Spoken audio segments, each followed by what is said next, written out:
Саламатсыздарма.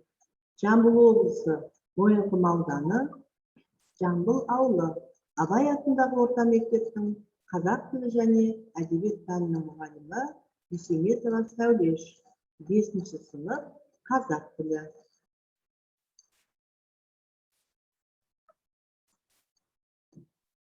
Сабақтың тақырыбы жер, ғаламшар.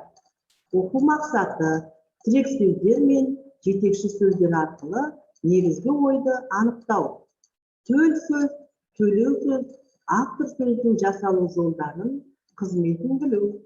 Төл сөз бен автор сөзінің айырмашылығын ажырату. Бағалау критерийлері: тірек сөздерді табады, жетекші сөздер арқылы негізгі ойды анықтайды, төл сөз бен автор сөзінің жасалу жолдары мен қызметін біледі. Төл сөз бен автор сөзін ажырата алады. Балалар, бүгінгі сабақта сіздердің білетіндеріңіз ғаламшар туралы ақпарат.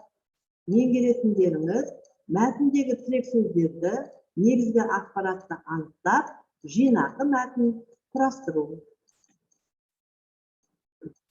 Бүгінгі оқулықтағы мәтін бойынша сендерге ойдықты сұрақтар. Күн мен түн неліктен ауысып отырады? Күн мен түннің ауысуынан қандай сөздерді білесіңдер?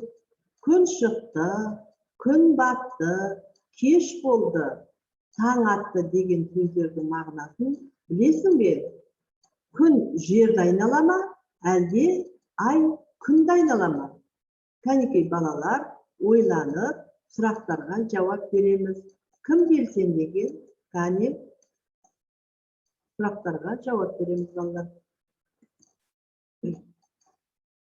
Жақсы, олай болатын болса, бірінші тапсырманы орындайық. Жинаған деректерді қатыстырып, шағын мәтін жазыңдар.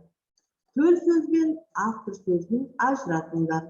Осы берілген мәтін деректерді жинап, шағын мәтін жазғаннан кейін, сөйлемдерден төл сөз бен автор сөзін ажыратамыз. Яғни сендер бүгін сабақта шағын мәтін жазасыңдар, төл сөз бен автор сөзін ажыратасыңдар. Балалар, жинақы мәтін жазу үшін мына нәрселерді еске сақтаймыз.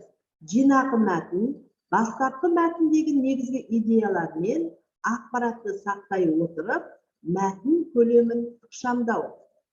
Ескерту: жинақы мәтін түп нұсқа мәтіннен қысқа болады. Жинақы мәтін тек автор идеясына ғана тұру керек. Олай болса, жинақы мәтін жазуға кірісеміз.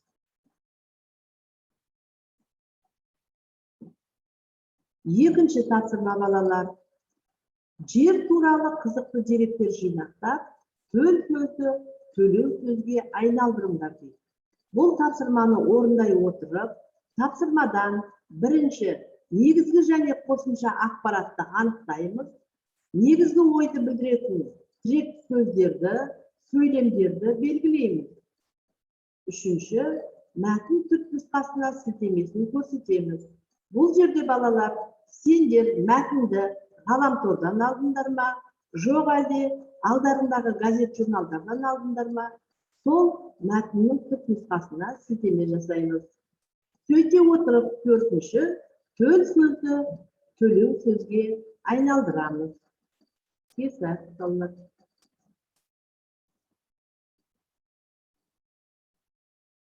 Осы тапсырмаларды орындай отырып, балалар, бүгін біз сабаққа кері байланыс жасаймыз. Бес саусақ әдісі. Бас бармақ, басты мәселе. Бүгінгі сабақта ең құнды мәселе қандай болды? Балалы үйрек, бірлесу. Мен топта, жұпта қалай жұмыс істедім? Кімді риза қылдым? Кім маған көмек берді? Ортан керек, ойлану. Мен бүгін қандай жаңа біліммен тәжірибе алдым? Шылдыр шүмек, шынайылық. Сабақ маған ұнады ма? Неліктен? Кішкентай бөбек, көңіл күй ахуалы мен сабақта, мен өзімді сабақта қалай сезіндім? алакан, алга умтылуу, жумуш жасау үчүн эмне жасау керек? Билимимди калай толуктурам? Назарларыңызга рахмет. Сау болуңдар балалар.